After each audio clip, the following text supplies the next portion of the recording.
Peseteliana, Antipesikate, Korikana Manaboya, Rakata, Rekate, Pesetelia Manaboya, Rokotabata, Shakata, Igre Manaboya, Quachina Resisa, Quata Veresisa, Total Homatia Samukiachi, Total Homatia Samukiachi, Total Kita Homatia Samukiachi, Total Kita Homatia Samukiachi, Total Kita Homatia Samukiachi, Total Kita Homatia Samukiachi, Makonta Homatia Samukiachi, Kisa Homatia Samukiachi, Quachina Resachiachi, Achia, Nabutanga Siadun, Quachina Resisa, Wanasarada, Quatame Monacano, Eatoi, Oya Sikiri Sambo, Shakataka, Ekere Manamoria, Ragataka, Korika Matasaya, Shakete Koyana, Atepa Sataya, Rekodo Sikata Manaboria, Quachina Resisa, Papa Yoga Mungo,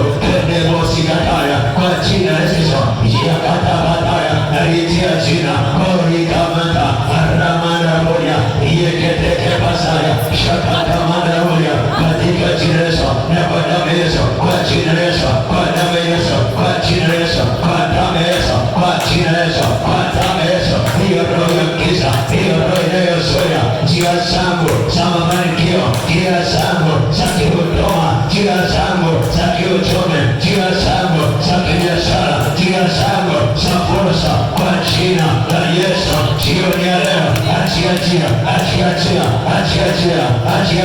Embisha, Quachineso, Achia Mavanikio, Quachineso, Achia Watu Sale, Quachineso, Achia Watu Wakoke, Achia Mangeseko, Achia Ustave, Quachineso, Quanameso, Ekepasata, Shakata Mandamuya, Reketeketa, Kerika Babada, Sata Gariana, Ekepapata, Ramoyo Yevisa, Ramoyo Yevusio, Ramoyo Tenazino, Ramoyo Yosima, Kwenye Maramoyeto, Yameswatato, Tunaipiga, Tunaiharaba, Tunaiteketesa, Nachia Moto, Kamata Moto, Quachineso, Roho, Makusimo, Roho, Rakichawi, Roho, Baba Pepo, Roho, Rakishirikina, Roho, Rakisisi, Oyesimama, Kwenye Njia, Kotosoya, Chonyareo, Sayareo, Kwenye Maunge, Kwenye Mpongo, Pachireso, Parameso, Kamatamoto, Harebiwa, Teketea, Punchika, Shakata,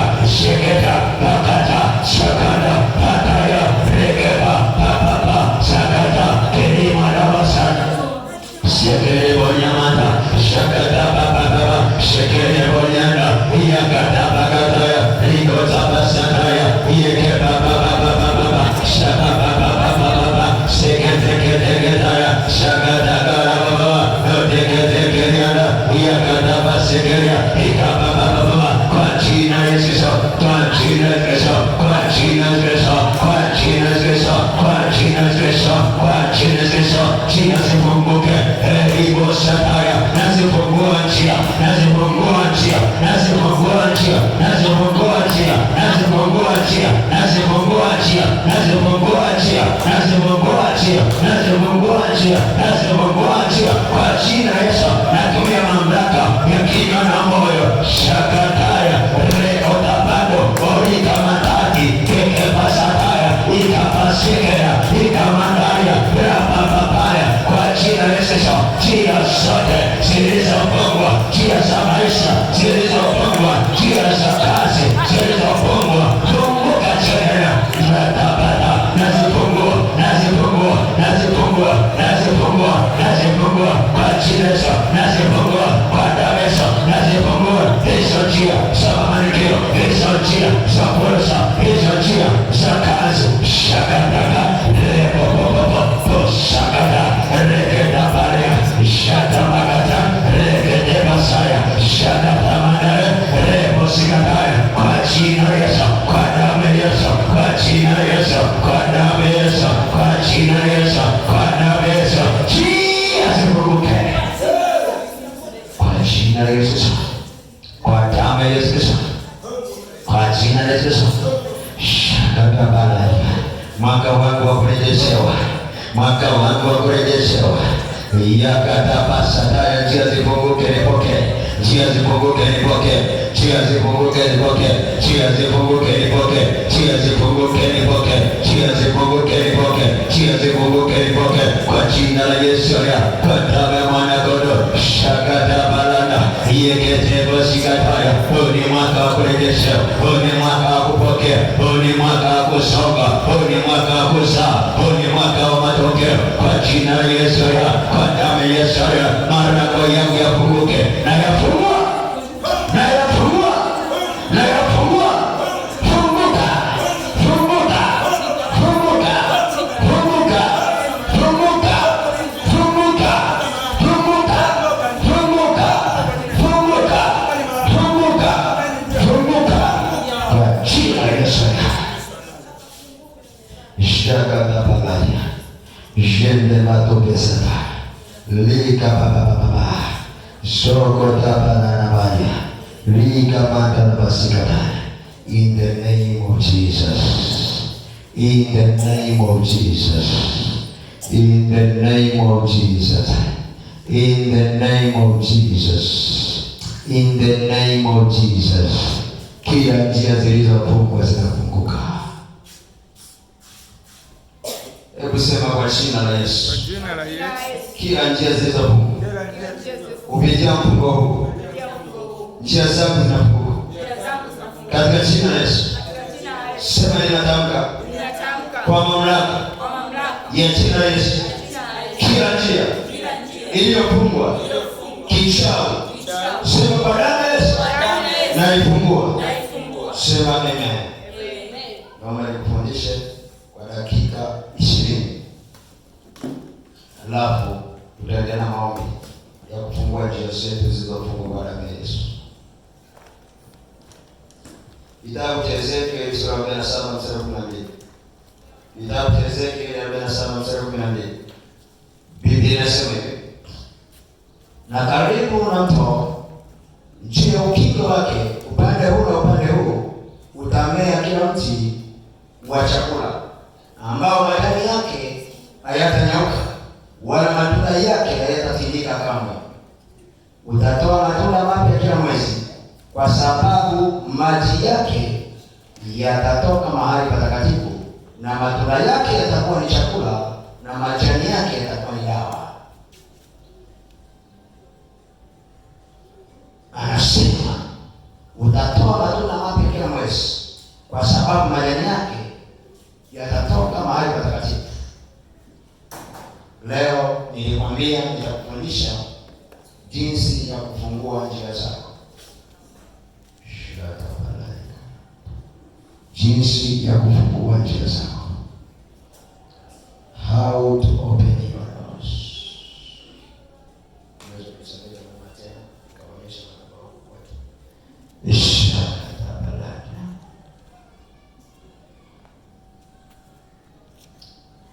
Jinsi ya kufungua njia zako. Jinsi ya kufungua njia zako, au jinsi ya kufungua njia. Jana nilikupa mfano, nikasema hivi: mwanamke hawezi kuzaa isipokuwa njia zimefunguka. Waliokuwa wamefunguka. Amen. Amen. Sasa nikasema kwa hiyo mfungo tunaomba nguvu ya kuzaa matunda mapya, nguvu ya kuzaa matunda mapya. Lakini huwezi ananiambia hamwezi kuzaa. Nguvu za kuzaa zipo, lakini njia zimefungwa. Na ndio maana tunaomba kufungua njia zilizofungwa, ili nguvu tukipokea ipushi tu, inakusukuma tunapokea. Sasa unafunguaje njia zako zilizofungwa ili uweze kuzaa matunda mapya? Unafunguaje njia zako zilizofungwa ili uweze kuzaa matunda mapya? Mmoja,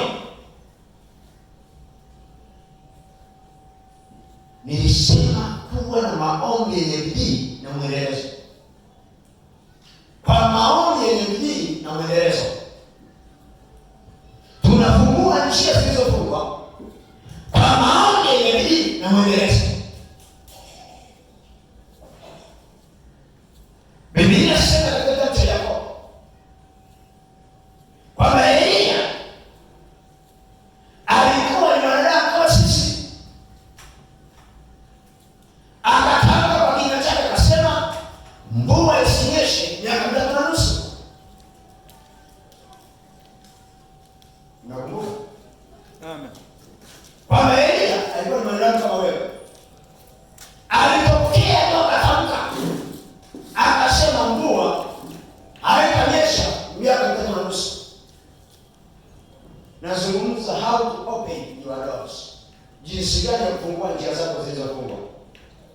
Biashara Elia alikuwa ni mwanadamu kama wewe ulivyo mwanadamu.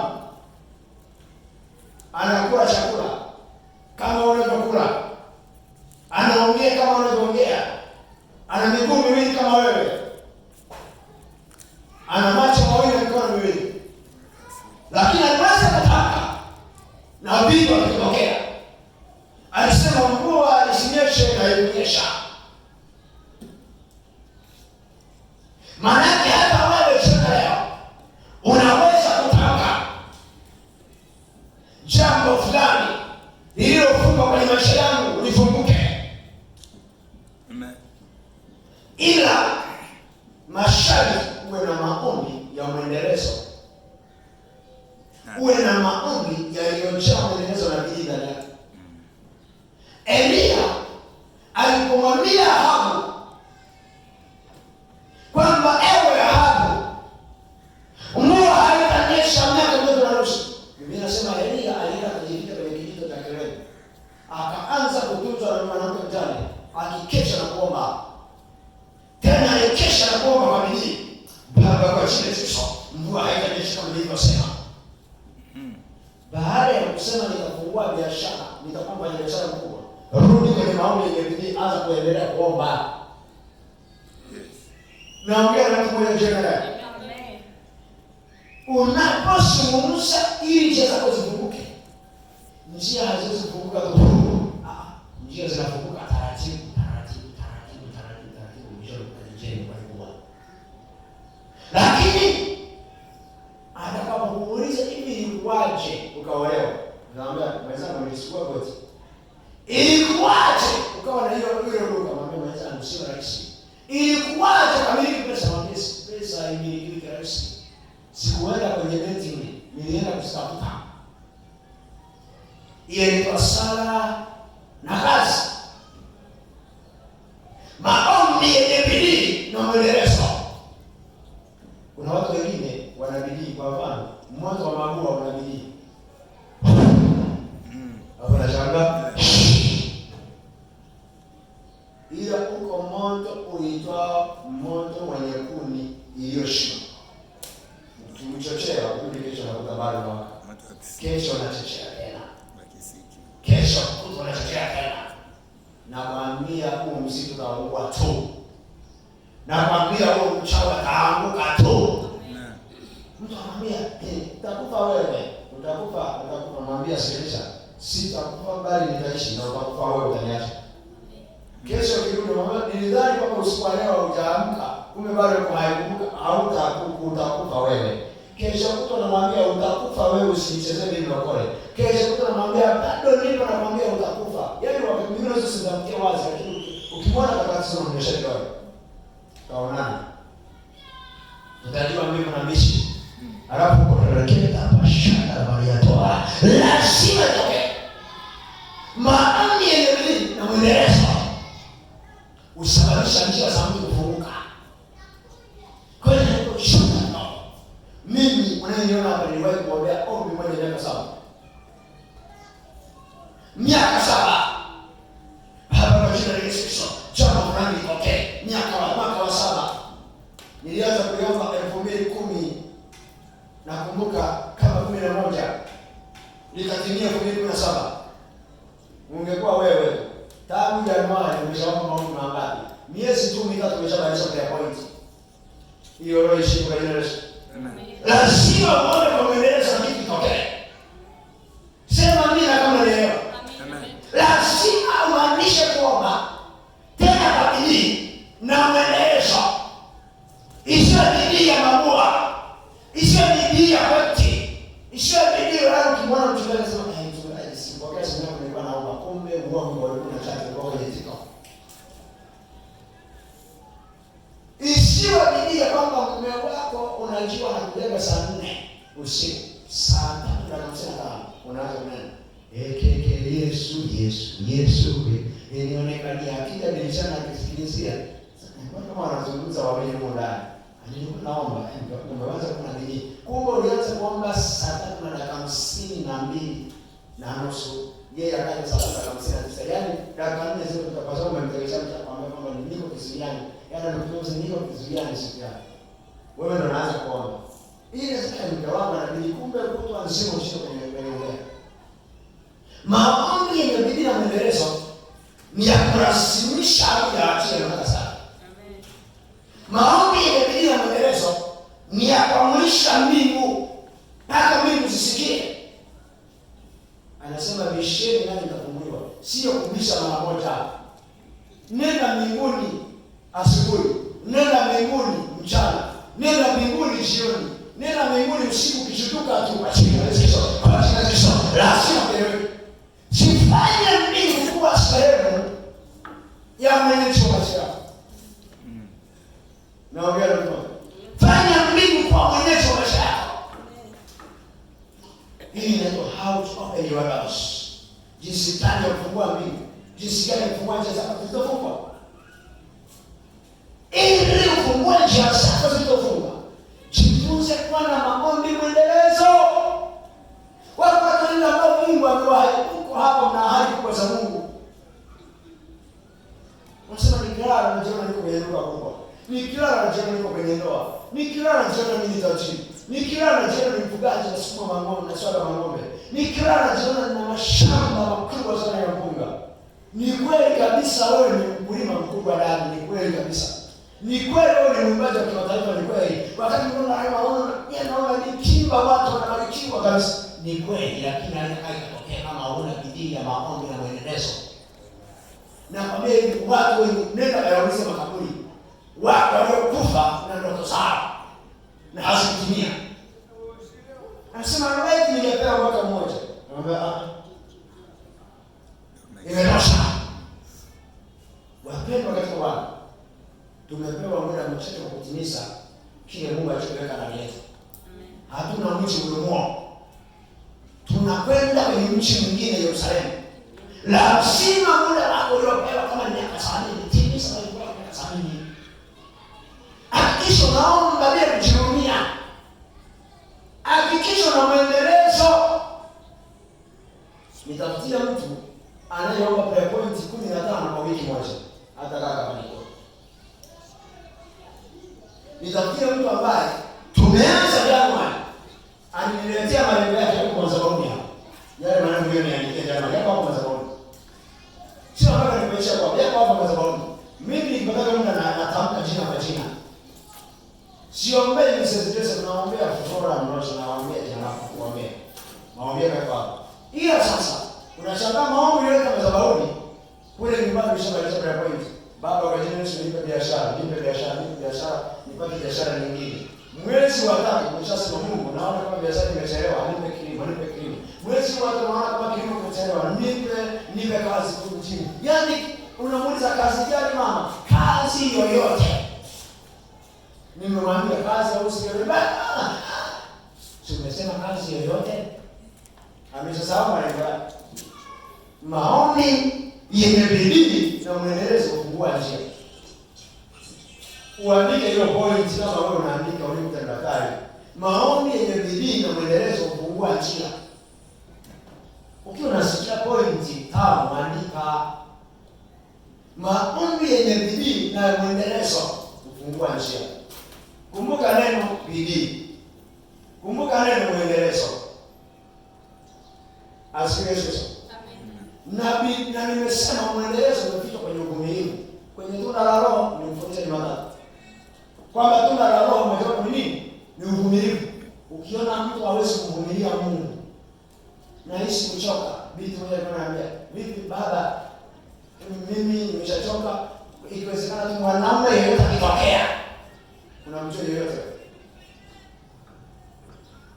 katuulize sisi leo kwenye ndoa tukwambie usichague yoyote. Mungu akuletee aliye sahihi. Unamweza huyo yoyote. Kuna wanaume ni kusababishwa. Kuna wanawake bana wao hawapendagi gani wao kila siku wako juu kwenye baa. Ndio ndio tunatokea.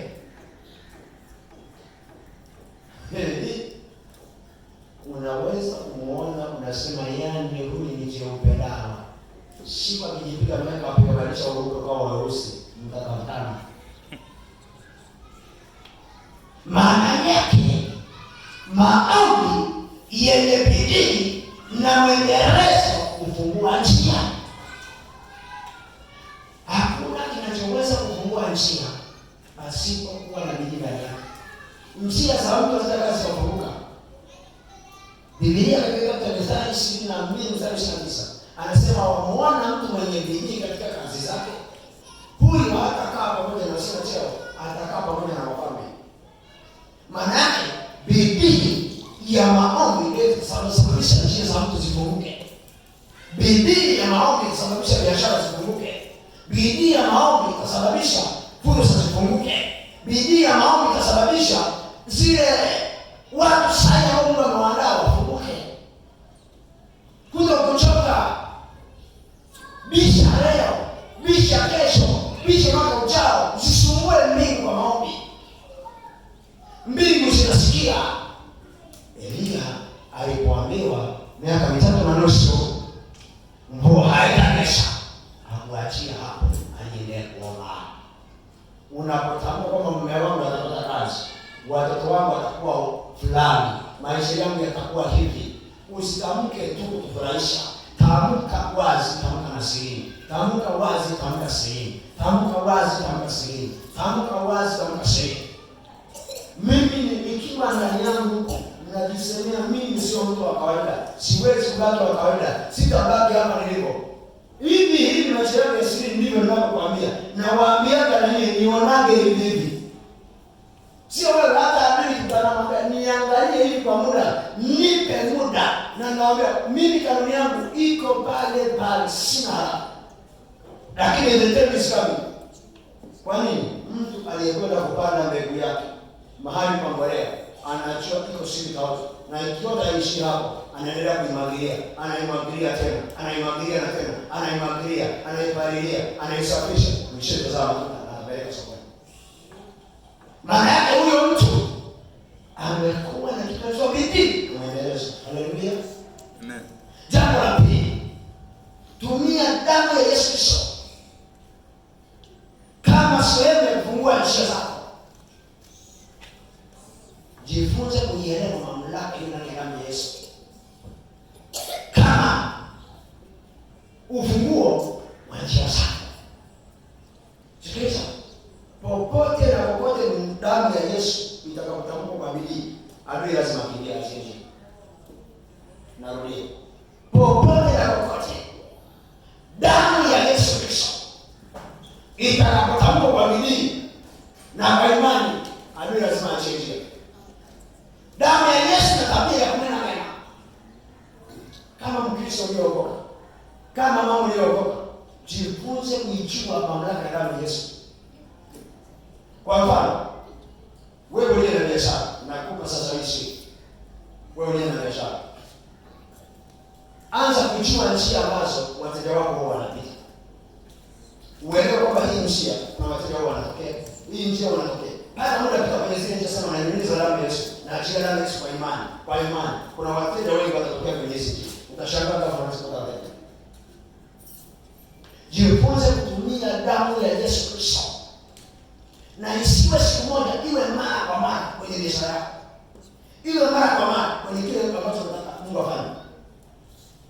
Kama ni biashara, unasema unafungua njia za biashara kwa damu ya Yesu. Una apply kwa maombi kwa kuifa damu ya Yesu. Wakati mwingine unaenda. Unakanyaga zile njia.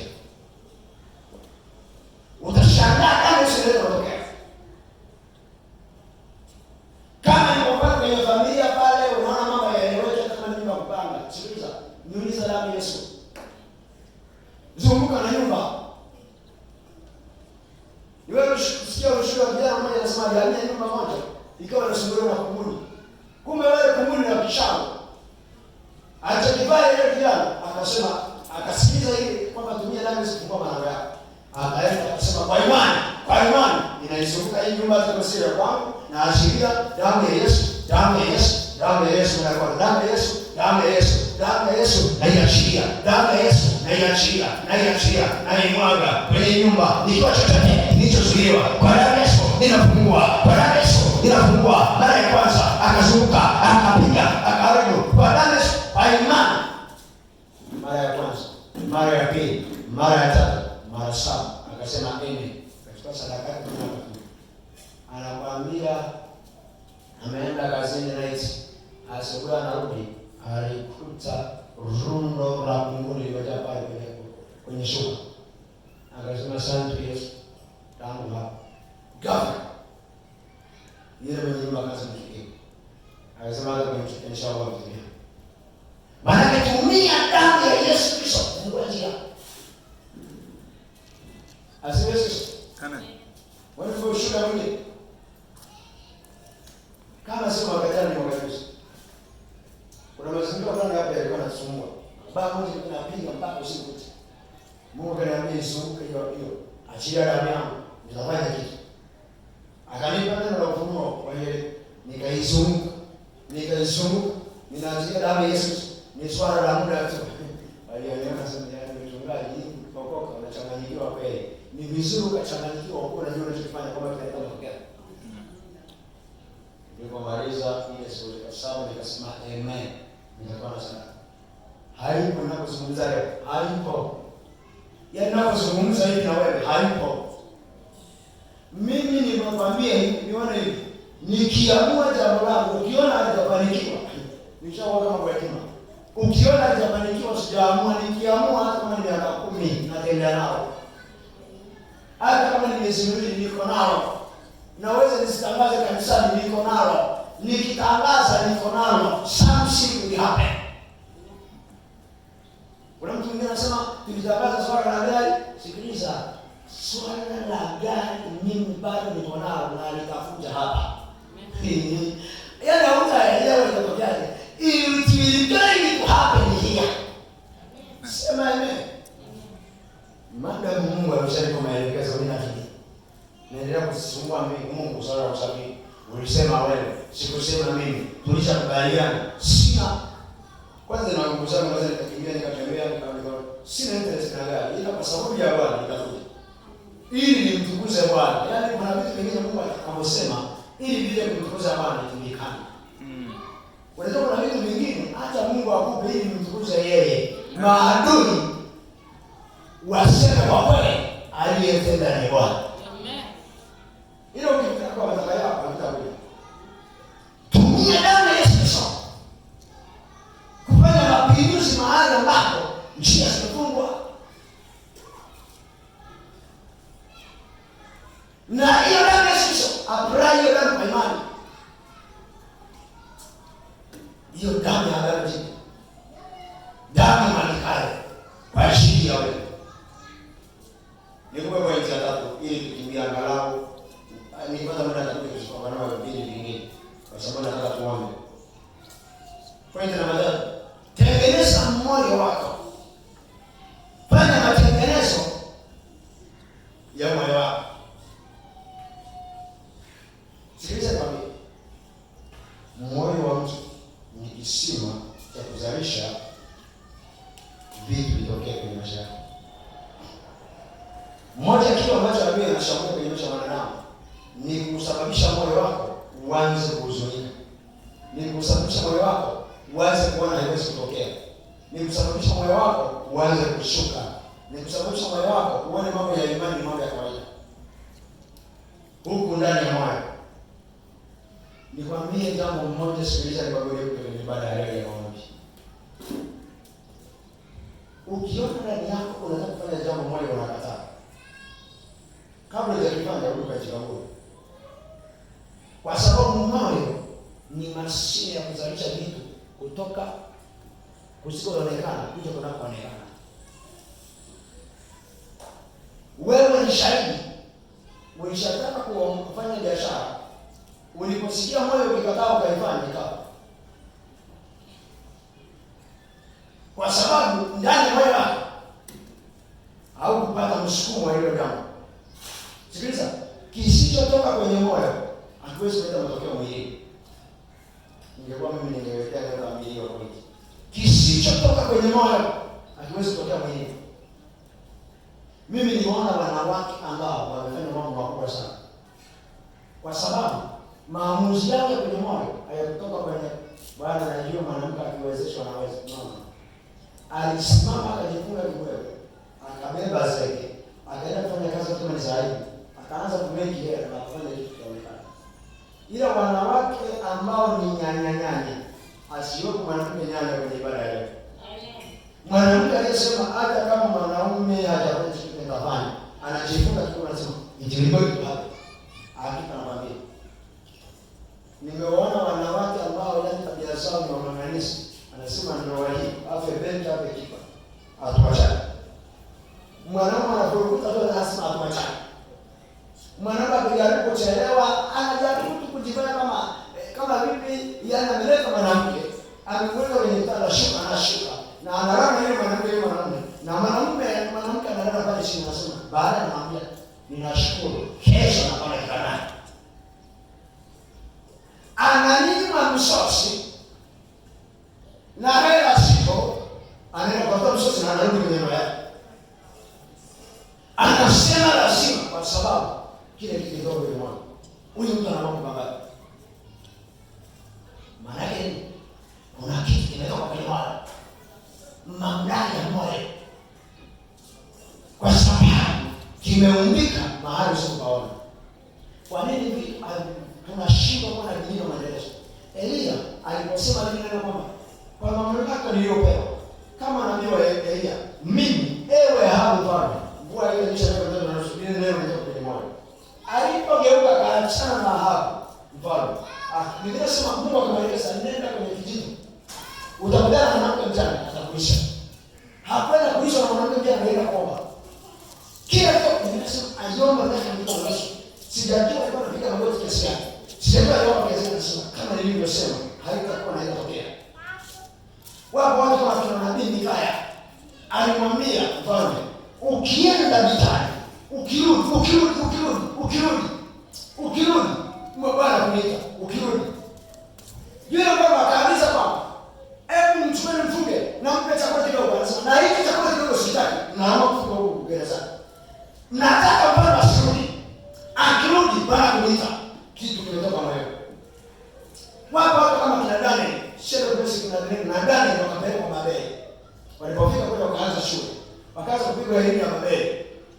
Ghafla wakasema hao waziri tuwadhoofisha kaza kwa chakula. Wakasema tupe mtama. Tujaribu tu kwa mkuu wa ile shule. Tujaribu tu kwa mtama.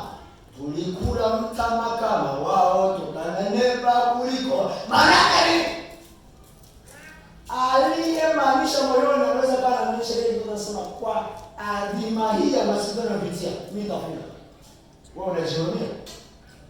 Mimi nimeona wanawake majenzi amefungua haya amezaa siku hiyo.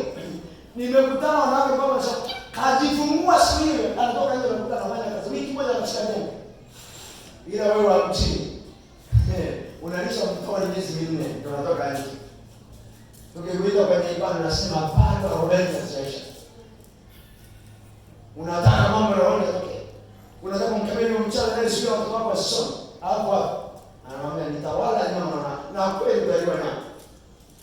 Lakini mtu anaomba kama ushiko huyu mchawi na nimemgundua ni anayeoga familia yangu tusielewe atazima yeye kwa hapa. Ukiamka siku na mchezo kidogo atazima yeye mimi kwa hapa. Ukienda kwenye kazi yako kirudi atazima yeye mimi kwa hapa. Ukifanya hivyo unasema atazima unaona kitu kinachomweleza kinachotoka kwenye moyo kwa sababu moyo ni generational power. Mwalimu mwambie jambo unanisikiliza leo. Hii miaka 4 5 ya kwa hapa mwalimu hapa. Mimi kama mchungaji. Unaona vile vitu kama kijana. Kama sina moyo unaoita kunamania nilikuwa nishazoea. Hivi huu mti utazama. Wewe unaona mwepesi kwa sababu hauko kwenye generation ya huko. Wanakuambia shehe fulani aishaua watu 99 kasoro. Uliyebaki ni wewe. Ameshikesha niko hapa. Usiku ukiamka wao wanaweza kusema umeamka kumbe huko na neno bado. Wanaweza kufikiri kwa unazurura mpani huko naomba. Mbona unafika mahali unashika hivi? Tunauliza mchungaji wa hili kanisa, unawaambia kupigana na kuuliza wewe na mchungaji yani. Kwa sababu lazima maanisha kwenye moyo ili vitu vitokee. umeimarika moyoni. Ukishaweza kuimarika moyoni, rohoni ni kitu cha kawaida sana. Mwilini ni kitu cha kawaida sana. Unajua, ukiona kwa mfano mchawi anaweza kufika kwenye lengo akatamka kwamba kuna kitu kitatokea, rohoni ameshamaliza kile kitu. Hawezi kutamka, na aidha akitokea akatamka kwa bahati mbaya, anarudi.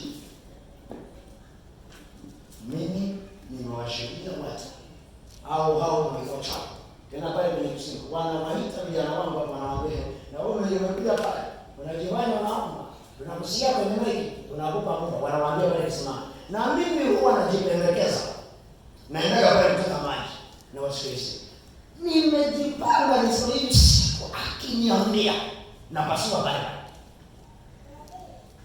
ninamwambia masafa mazangu na kuomba.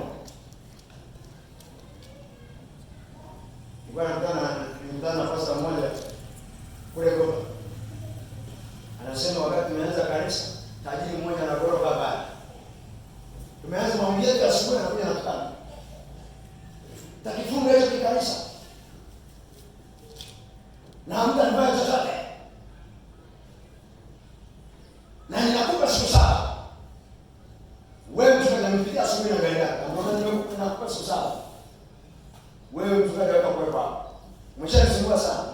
Mchungaji akuogopa na akamwambia siwezi. Mimi sasa mimi ninakupa masaa kadhaa. Hakika utamani hiyo.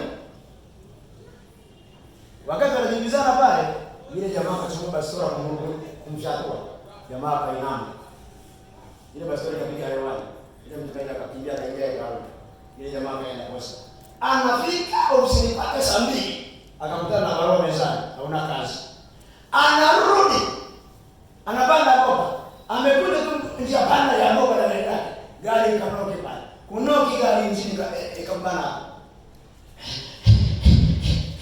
Kimbiza mwimbili ya kurudi siku ya 3. Alo, sisi na wewe mnataka kuona. Ninataka kuzungumza wewe, tengeneza moyo. Ndiko sio kama chemichemi za uzima. Na nini? Jamani, hilo neno mwisho. Rinda sana moyo wako. Maana ndiko sio kama chemichemi za nini? Za uzima na mauti. Kwa mfano, kuna watu wanasema njia sema zitafunguka. Maana yako kuna nimetoka mauti. Sisi tunasema njia zinafunguka. Anasema mtasema tu na mapigo ya Yesu. Na Mungu ananiambia njia zimefungwa. Tushakuru njia zifunguke. Lakini nimesema hapo kwa balozi. Jinsi gani tunaweza kufungua njia? Lazima tutengeneze mioyo. Ninakuhakikishia kama moyoni haujakaa vizuri, hautakaa kwamba kitu kitatokea. Zaidi ya wote na wote wanaoomba vitu vinatokea, watakuwa wanakushangaa tu. Ukiita umevaa gauni mpya, wanasema huyu ni mwana mwanaume pale ametembea na mwanaume, hawaamini atatoka pesa. Wakiona wewe na mume wako mshikana mkono mnacheka, wanasema mume wake ameshamkamata ameweka kiganjani. Yaani hawaamini kitu mambo kwa Mungu anasababisha. Na kuna watu wanawaambia kwamba kuna kipindi tunaelekea, kuna majira tunaelekea wapi, kuna vitu ambavyo Mungu ataanza kutenda miujiza kama ungetengeneza moyo.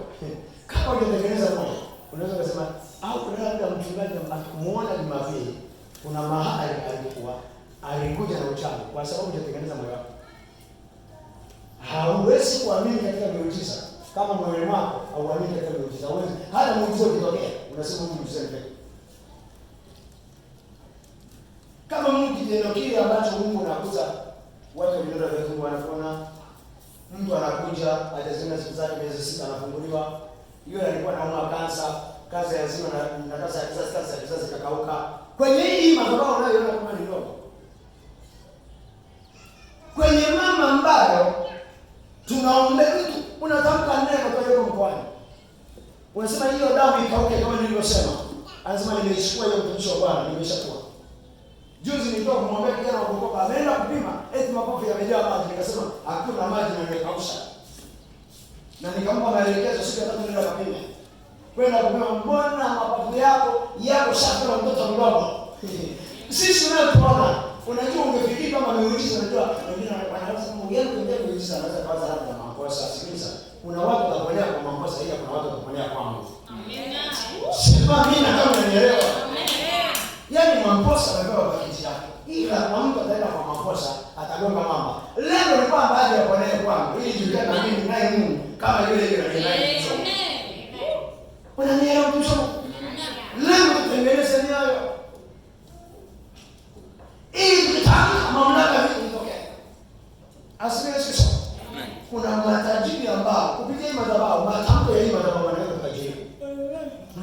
Unajua ngoja nikimbie. Labda ningekuwa kule kwenye madhabahu fulani ningetajirika. Sikiliza.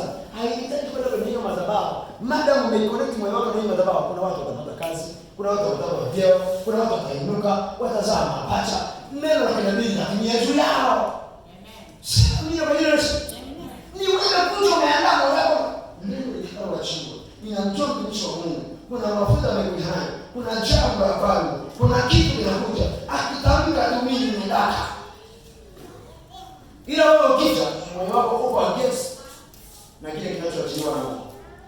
Hebu sema kwa jina la Yesu. Kwa jina la Yesu. Lazima njia zangu zifunguke. Lazima njia zangu kupitia mfungo huu. Kupitia mfungo. Katika jina la Yesu. Katika jina la Yesu. Sema amen. Amen. Naomba nikupe point ya mwisho kwa dakika mbili. Hapo tutaomba kwa dakika 15. Saa 12:30 tutakuwa tumemaliza. Point namba 4. Tumia mamlaka ya kinywa. Tumia mamlaka ya kinywa kuzifungua njia. Tumia mamlaka ya kinywa. Kinywa chako kina mamlaka ya kufungua njia.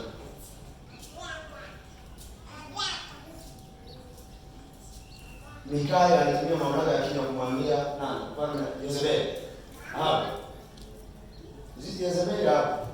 Akamwambia ukienda Yoshua. Bwana Yezebeli wote. Akamwambia ukienda vitani kinywa. Wewe sikiliza. Umeokoka au jaribu kama kitu kikatokea. Hivi umeokoka wewe? Na wasiwasi na wewe kuokoka. Yaani kwenye maisha yako anza kujipima tangu umeokoka ni miaka mingapi? Labda wengine wana miaka 3, miaka 4, miaka 5, 6, 7 hivi. Sawa. Ni kitu gani unaweza kutamka kwa kinywa kwamba kwa kinywa changu hiki ninakitumia kama kinywa cha Bwana. Kinywa changu ni moto. Kinywa changu ni moto. Nikisema nini? Ni kitu gani unaweza kutamka kwa kinywa? Tumia mamlaka ya kinywa kufungua njia zako. Unajua watu wengi hawaelewi. Neno lile unaloweza kutamkiwa kwa Qur'ani ndio neno lile linaweza kutoka kwa baraka. Akina Baramu walikuja na mmoja wa Qur'ani. Walipofika kwa Bwana walizikuta Qur'ani. Kilichofanyika ni kwamba wakamwambia hawa walani. Hebu anza kuwabariki. Neno baya la ndani ikageuzwa kwenye kinywa ikawa zuri. Usiwalaani hao waliobarikiwa.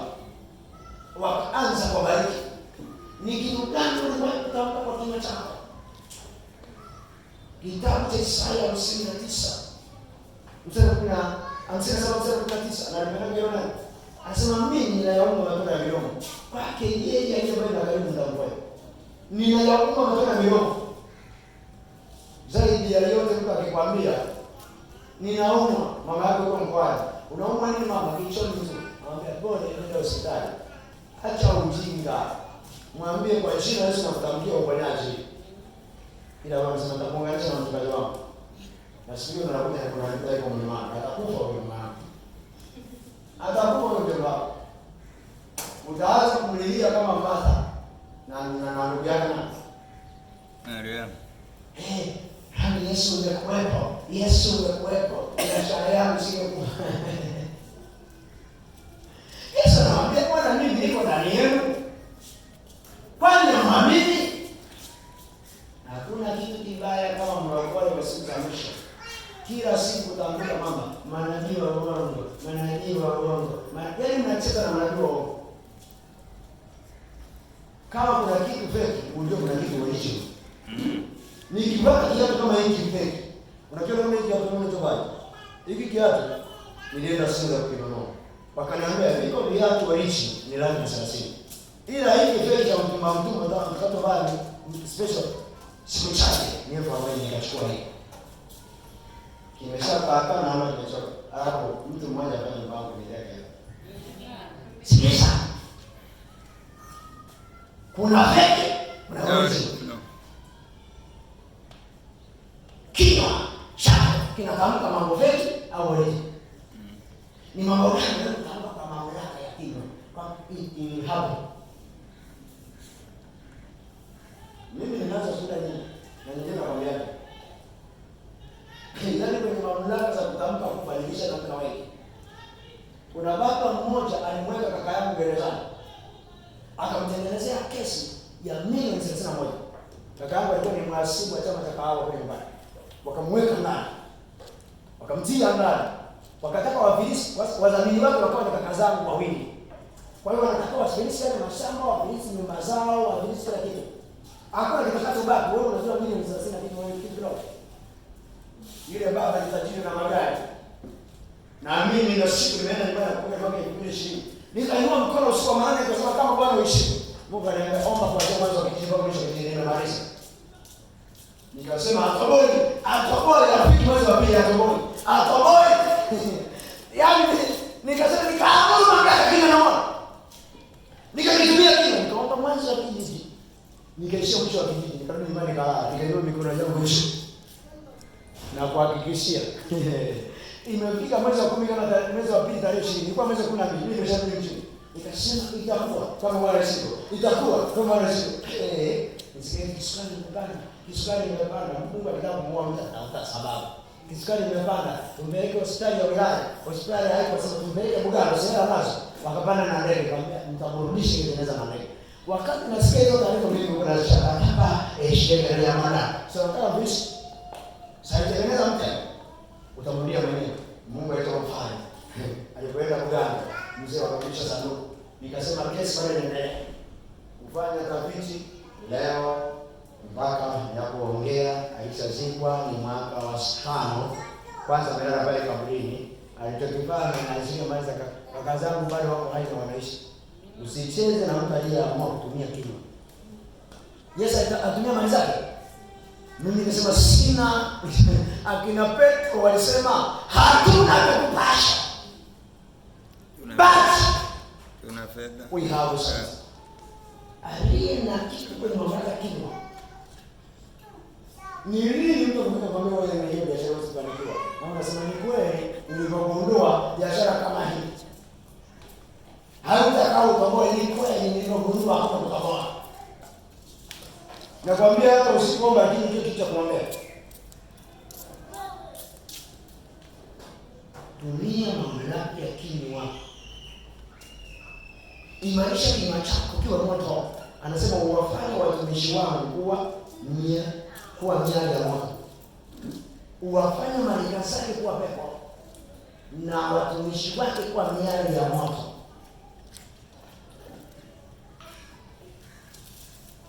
Kuna wakati wanatuona tunaenda hivi tunasema tunamrudishia kikundi, anashangaa tumeshapita. Amepitaje? Aelewe. Miale.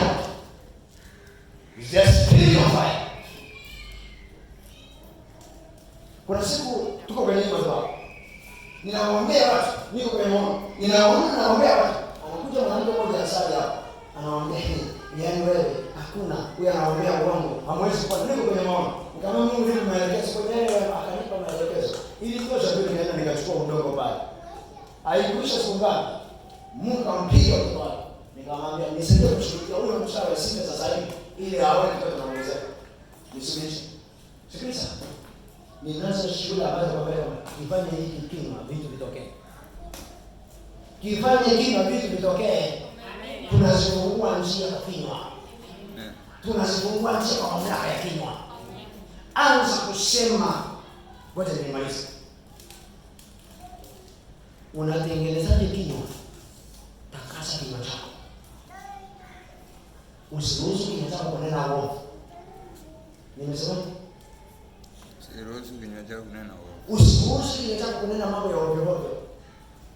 Unakuta kama ni mwanaume, kinywa chake kila siku kinafanya kutongoza wanawake. Wewe ulichokinywa kitatamkani. Kanisa ndio leo. Mwanamke umekaa kwenye mzaa. CCM huko, Umbea huko, Samia huko, mambo fulani huko. Hicho kinywa kiwezi kikaumba kitu, kitaumba mabua. Empty, an empty beaker can stop sound. Kama unasoma Kiingereza cha form 1B. Yaani lile beaker na lile beaker, zile ngoma za chuma za wanazokuwa tunapiga. Unasikumbuka? Kama hazina kitu ndani zitakuwa inapiga kama kelele. Lakini nikiwa ndio maana ukienda pale kwenye drum zetu kuna vitu wameviweka ili lisitoe makelele machafu. Na ndio maana wanazifunga na nati. Kuna wakati mwingine ili kinywa chako kiumbe kifunge na nati. Ukikuta watu wanaongea maneno wewe ukitirisha. Hivi mbona ushiriki huu mjadala? Tulikuwa tunazungumza pale kanisa la Mungu hapana. Kwamba watu wameisha na yule mchungaji sasa hivi amekonda, amekuwa kama moja, yaani tunaangalia na mke wake, tukiangalia washirika leo baki nao. Sijui ataendeshaje hiyo huduma hapa mjini. Na huduma zenyewe hela. Juzi tumetoka kulipa kodi ya muda mrefu. How money comes, God will return our. Mungu anaenda pesa. Amen. Asibe sasa. Unajua kwa nini sasa hivi kuambia kwamba hebu mtu atoe hela ya kodi na sikoto. Sina wasiwasi. Niliweza kulipa kodi nikiwa peke yangu. Hivi unajua hela zinazotoka wapi? Yaani wakati ule tuko washirika wanne. Tunalipa kodi. Mimi na yule mwingine na yule mwingine. Tukitoa sadaka, hebu sana. Tukaje kwenye kipindi Mungu akawaleta watumishi wa Mungu wale na Yesu. Tukitoa sadaka, tukichangia sadaka. Tumejitahidi sana. 15 shilingi. Yaani leo ipate kwa nzuri. Tunajua usini. Yaani ipate ya leo. Acha kabisa. Sasa kuna siku nikamwambia zimebaki siku 4. Kulipa kodi. Kama Mungu anaelewa. Kodi nimebaki siku 4 na nadaiwa 240,000 siku 4. Nikiangalia kwenye mfuko wa chakula hamna. Kama Mungu angalia mtumishi wako anaibika, lakini nikiaibika, unaibika wewe. Hili kanisa ndio kwako na yeye. Nilishangaa hela inatokea kwa mtu 360,000. Sikujua huyo mtu ni nani mpaka leo. Mimi hela ilipoingia kama Mungu wewe unajua. Mimi hela iliingia kwa muamala wa Stanbic Bank. Nikaenda nikaitoa ile 360,000. Nikatoa 40, nikalipa. Nilipomaliza 40 nikamlipa yule mwenye ile 240, nikajozea nyingine nikamlipa mwenye nyumba. Kabaki hela pale. Nilichofanya nilikuwa nalisha bidhaa kama 6 huko nyuma. Nikawatuma leta matumizi, leta miogo, leta mandazi, emea. Tukaemea kwa kutosha. Tukaendelea kwa nikamwambia lakini Mungu kumbuka hii hela. Mimi sijui nimetoka wapi. Nilitoka Stanbic Bank kabisa. Nikashangaa. Hivi hela haionyeshi jina la Mungu. Lakini tunasema kwamba nikifungwa wewe wajua. Nikaitoa kwanza reli kama wiki hewani. Unaniambia nitakuta. Mimi wewe nielewe kwamba sasa roho bwana kaniambia mbona hauna imani rudisha reli hewani, rudisha hewani. Mpaka leo kumbuka huo ni 2022 kama mwezi wa 10 na sio 13 mwanzo. Mpaka leo aliyetoa sadaka ninamshukuru, nilitampa hiyo watu. Huko unajua kununua ile alipelekea kumsosa. Ila wewe ikifika siku msosi umekosa. Huko kwenye changamoto unakitumia kile chako kuongonika. Huyu Mungu aliniingiza kwenye wokovu. Kama wokovu ni hivi, mimi naacha wokovu. Mimi naacha wokovu. Ili kweli ni maneno kumwambia Mungu. Mungu kama hii biashara naifunga. Wewe unasema hii biashara naifunga. Hii ndoa naiacha. Au hata ninakwambia Mungu wewe usiheshima ndoa na heshima na watu wote. Kwa nini yule kahaba amekuja kwenye hii ndoa? Kwa nini yule? Au hata nani? Zaidi yote ni kunung'unika. Manung'uniko uchafua kinywa. Usiandike hapo tumalizie wote. Manung'uniko uchafua kinywa. Hebu sema kwa damu ya Yesu. Kuanzia leo kinywa changu kiwe moto. Katika jina la Yesu. Chochote nitakachosema. Hebu maanisha sasa chochote nitakachotamka.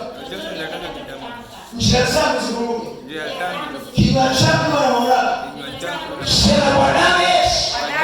Natamka kwa mamlaka ya kinywa changu. Sema njia zangu zifunguke. Sijasikia. Sijasikia. Njia zangu. Njia zangu. Njia zako.